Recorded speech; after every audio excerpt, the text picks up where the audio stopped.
देशातील पहिला आधार कार्ड ज्या महिलेने घेतलं त्या महिलेला उशिरा का होईना लाडकी बहीण योजनेचा लाभ मिळाला आहे। रंजनाबाई सोनवणे असं या महिलेचं नाव आहे आणि तत्कालीन पंतप्रधान मनमोहन सिंग यांच्या हस्ते नंदुरबार जिल्ह्यातील टेंबली या गावात देशातलं पहिलं आधार कार्ड जे ते यांना वितरित करण्यात आलं आहे।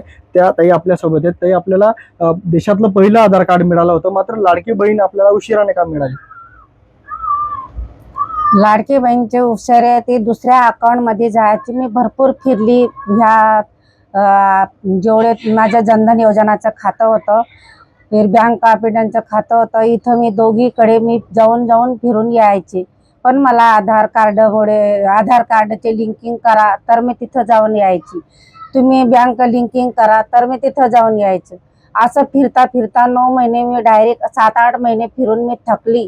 वापस मी अजून उमेश केली, तर आता हे शेवटली भाऊ मी फिरून बघू बरं मला भेटतं का काय।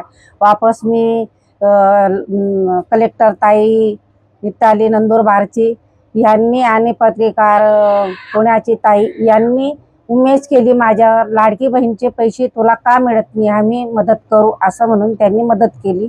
तर मला एवढे 13,500 रुपये भेटले, तर मी धन्यवाद। नक्कीच तब्बल 9 महिन्यानंतर लाडकी बहीण योजनेचा लाभ जो आहे त्या पहिला आधार कार्ड धारक महिलेला मिळाले आहेत। त्या सध्या आनंदी आहेत।